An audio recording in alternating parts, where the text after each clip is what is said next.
What's happening, my fellow culinary enthusiasts? I'm Josh with Emerald Coast Chefs, and today we are going to be making a roasted marrow beef tartare. That's right, two very classic French applications, roasted bone marrow, filet mignon. Today I'm going to show you how we put these two things together into a dish like you've never seen before. So stick around, you don't want to miss it. I'm going to show you how to turn this into this.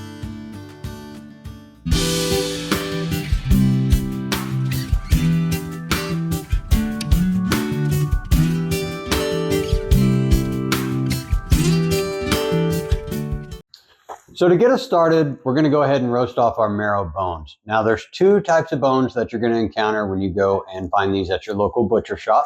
You're going to see canoe cut bones and cross cut bones. Canoe cut bones are going to be the long bones that are cut lengthwise and they'll open from the middle. These are going to be cross cut like the circle pattern that I'm using today. It doesn't really matter. I recommend that you just get whichever one seems the freshest and best quality to you. So to go ahead and get started, I've got our oven preheated to 400 degrees, and I'm just going to salt these. I'm going to go ahead and salt pretty liberally. You can salt both sides if you want to. I'm just going to salt the one because we're going to remove the marrow and be reseasoning the dish for its final application. So it's not really going to make a lot of difference. I'm not going to add any pepper or any other spices, just straight salt. And we're going to go into a 400-degree oven for approximately 15 to 20 minutes, just until the marrow is loose, but not completely drizzling and falling out of the bones. We want to be able to save that.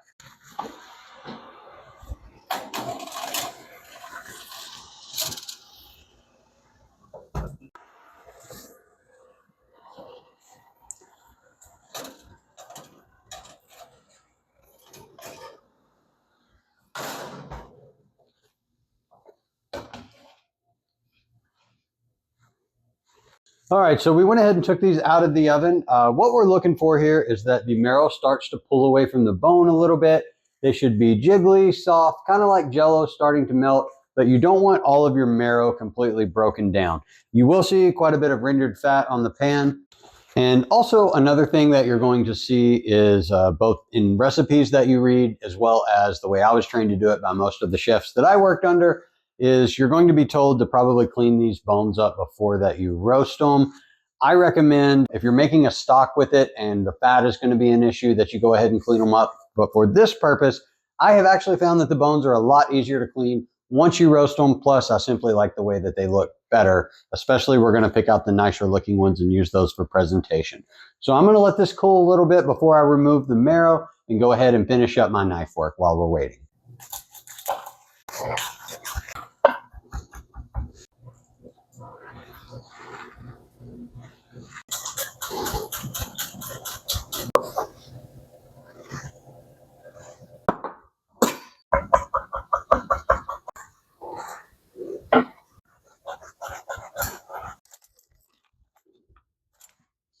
All right, so our bones have cooled enough for us to work with them, so I'm going to go ahead and remove the marrow.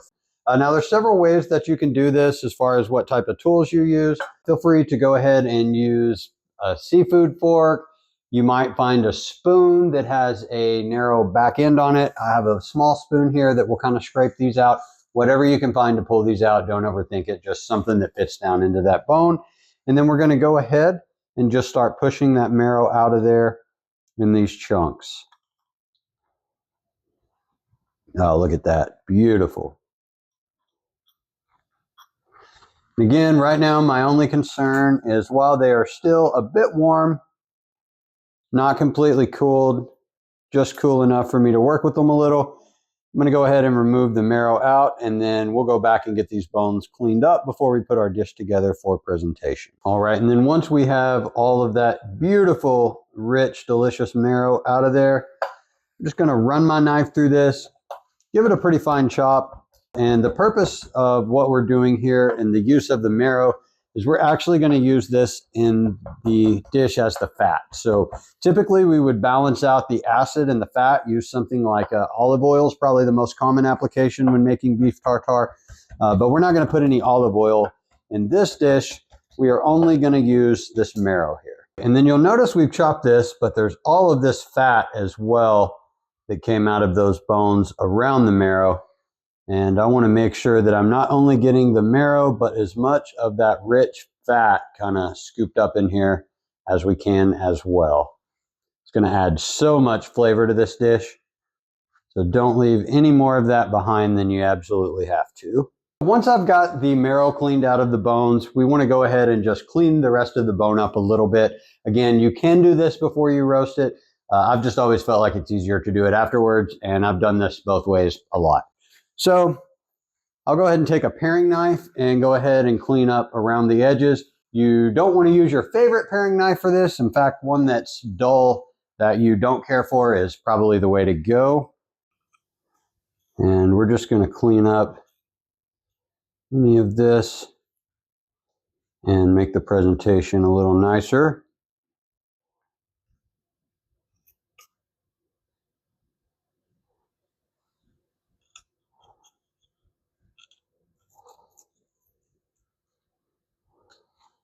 Be careful slicing into you. Make sure you're utilizing proper control over your blade. So the last thing I'm going to prep before we actually go ahead and assemble this dish and get everything put together is to go ahead and cut the fillet. There are a couple of different types of meats that you could use. I recommend that you buy a good prime filet mignon. That's my favorite cut of meat. I've done this with a few other cuts. There are some other options. The only thing I would highly recommend against is using anything with a really high fat content. So while you may find that beautiful Wagyu, you may find a prime filet mignon that just has beautiful thick marbling running all the way through it.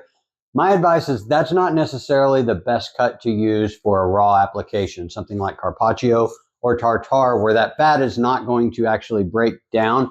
It's just going to be a cold chunk of fat in your dish, and that's not what we want in this case. So any large pieces of fat in this filet mignon, I'm going to go ahead and cut around. As far as what knife to use, I'm just going to use a standard slicing or carving knife. It doesn't really matter what you use, whatever you're most comfortable with. Just again, make sure it's a really sharp knife. That's going to help keep your pieces nice and presentable. As far as what size, I would say somewhere around 1/8 to 1/4 of an inch.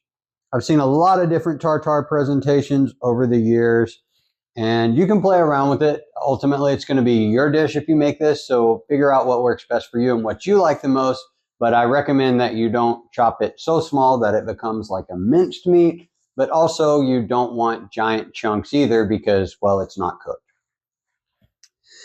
If you are concerned about foodborne illness and the spread of bacteria, whether we're dealing with someone who is older or pregnant, younger, whatever the case may be, you can always sear this meat around the outside, especially if you buy a steak that was already cut. This one I hand cut myself, but if you're buying one that's already cut, you may want to go ahead and sear that just to ensure that there's no bacteria on the outside that's going to mix all through our dish. That's one of the reasons we cook ground meat to a higher temperature than what we would say cook a steak at filet mignon, is because of that bacteria from the outside. So if that is a concern to you, go ahead and address that and just sear it around the outside. And I've seen that a ton when people make tartare as well. Not something I'm particularly worried about because we're going to be using so much salt and acid in this dish, and I'm the one that cut it, so I know where the quality was affected. The first thing I like to do whenever I start putting this together, essentially all the ingredients that we're going to toss the beef in, is to go ahead and get our fat and marrow into the bowl. This is the star of the show, and this is going to let me see exactly how much acid and how much seasoning I'm going to need to apply to keep everything evenly balanced. I'll just go ahead and use it all because it's better to mix this up and have more than I need to toss the beef in than to try to add some more of all these ingredients later on, and then balance out both the acid and the seasoning. Remember that acid is a flavor enhancer and salt is a flavor enhancer. What that means is essentially they bring out the flavor of the ingredients that we're working with, but without altering their flavor profile. So when we add salt to something or we add acid to something, essentially it makes it taste more like itself. So we'll go ahead and get the marrow in here. It can be a little sticky and tricky to work with, obviously. And then I'm going to go ahead and add some acid in, just a good quality organic red wine vinegar. And we don't need much because we're also going to be using some other acid flavors in there as well. And add a little Worcestershire. As I always say about Worcestershire, please make sure that you're using a good quality. It's not the ingredient that you want to go with the store label on. And then this is just some Creole mustard. It's essentially a stone ground Dijon. This one has a little bit of horseradish in it as well.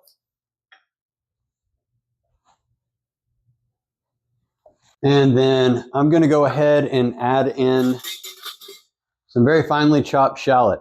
I had a restaurant dish. It was a beef tartare a couple of months ago from a restaurant here locally in the Pensacola area. Great restaurant. I love eating there. A chef I respect very much. But the guy on the pantry station that night, I'm pretty sure, didn't execute the tartare correctly because it was so overwhelming with shallots and chives that it was almost inedible. So I recommend that you definitely have some thought, and you want the flavor of those shallots and chives in there. But these are strong, and so make sure that you don't totally just overwhelm the flavor of everything else going on in the dish by completely killing it with shallots and chives. We're not looking for equal part shallots and chives with the beef in there, just something that complements the flavor of those. And then we have some cornichons, which are just some baby pickles. Essentially, whatever you like to do. I have seen sweet pickles used in these. Usually we go with the dill most commonly. Again, the acid and the salt complements everything else. So unless you have a strong aversion to dill pickles, this is what I recommend you go with. And then on top of that, these are actually a pretty well-known brand, but they are a spicy dill pickle. So those flavors work really well. And it's really the only heat other than the small amount of horseradish coming out of the mustard that goes into the dish. These are finely chopped capers. Again, capers, very strong flavors. Don't want to overwhelm the dish. Also, if you are a huge fan of capers, feel free just to leave those whole, but I do like to give them a little bit of a chop myself. And then lastly, I've got some anchovy paste, and sometimes I just use whole anchovies as well, but I find that the paste actually breaks down, dissolves, and incorporates the flavor all throughout our sauce here without leaving the large chunks of anchovies. But if you're an anchovy fan and you want the chunks of anchovies in there, by all means, feel free to use whole anchovies. Give those a rough chop and go for it. I'm going to pop in the juice of 1 lemon, and probably won't use all of that. Maybe half of this guy will get us there.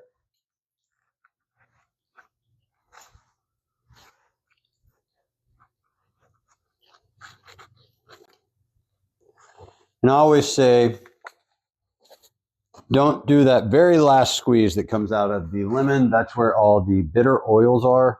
We just want the citrus juice at the front. I'm going to go ahead and give that a little bit more. There we go.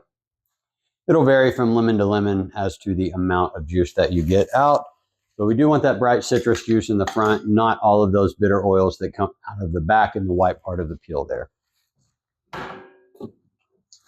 As far as seasonings, just salt and pepper will do you fine. A little granulated garlic. I've actually got all of that plus a few herbs in my proprietary seasoning blend here that we are working on. So you'll be hearing a lot more about that in the coming weeks as we're still finishing up getting our initial run of this produced. But don't go light on your seasoning in your sauce. We are using a lot of fat and a lot of acid, and the same with beef. Beef can actually stand up to a lot of seasoning. So I'm going to go ahead and just season our beef directly as well.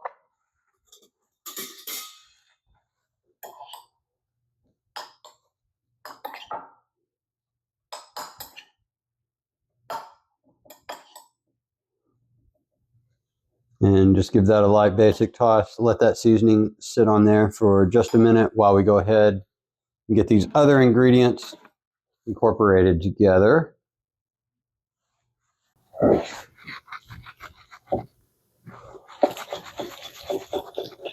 So what I'm looking for in this stage, this is basically my last opportunity to make sure that all of those marrow chunks are nice and broken up and separated, that all of my seasoning is evenly dispersed, and that all of the different forms of acid and other condiments that we have added in here are also very evenly incorporated.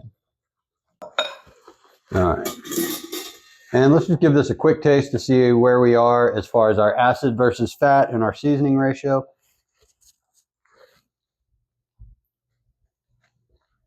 Amazing.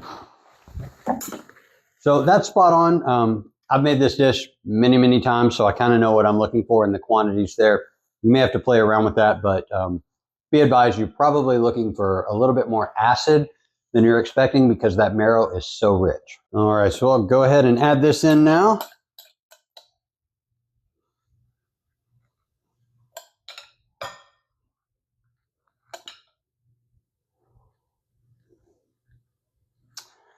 And just like I mentioned before, we want these flavors to complement, not overwhelm. So I would say as a whole, you're probably looking at about roughly 3 parts of beef to 1 part sauce is somewhere around the ratio I typically go for.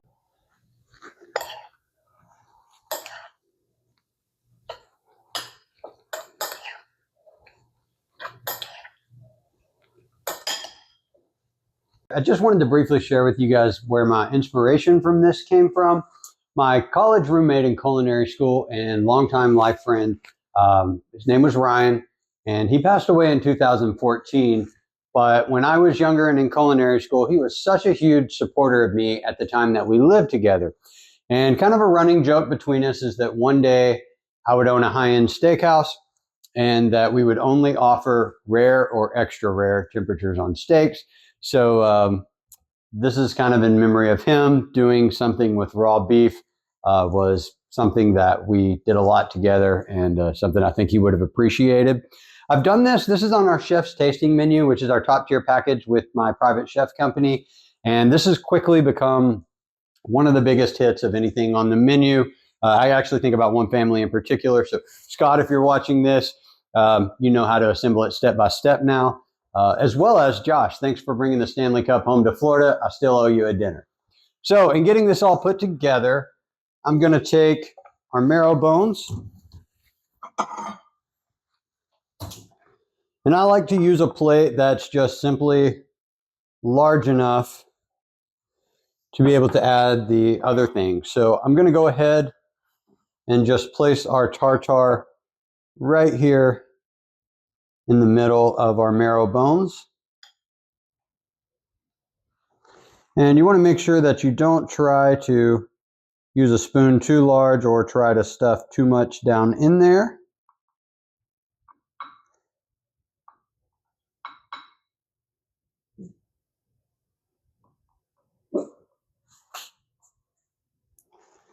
And we'll just get the rest assembled on top. I can hear my dog growling over there. He obviously smells this beef, and it's about 15 minutes past his dinner time, so he's ready for his raw beef as well. All right, so once we get that put in there, I can go ahead and add the rest of our ingredients. So just around the plate, things that I like to add that I feel like really add a nice complement to this dish.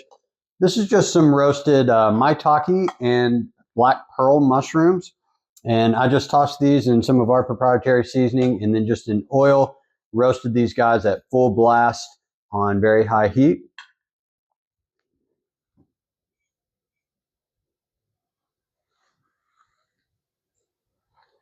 And this just adds some earthiness and another element to the dish.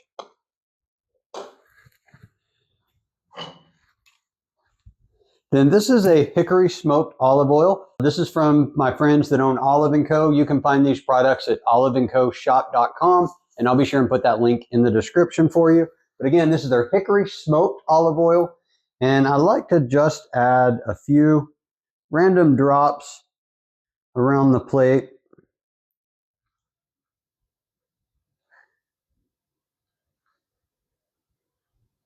To kind of dig through that olive oil and add a little flavor with each bite, as well as these are smoked sea salt flakes. You can use any finishing salt you would like. Again, I just like the smoked flavor with this. I think it goes well with the beef with the earthiness of the mushrooms and the richness of the marrow.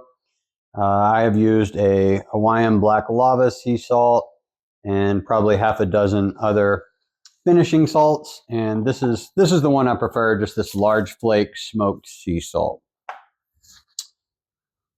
And then a little baguette.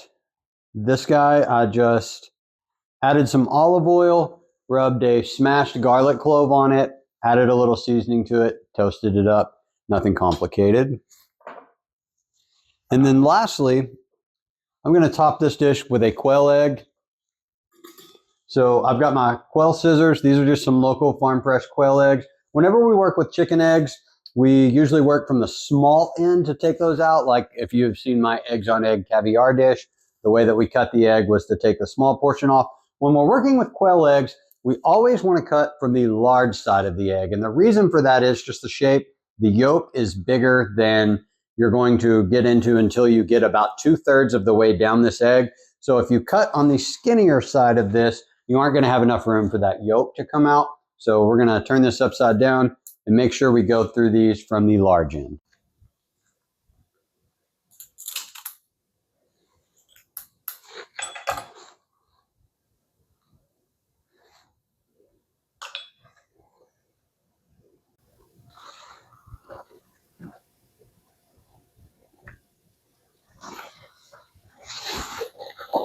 And then we'll just finish on top with a little garnish of some fresh chives.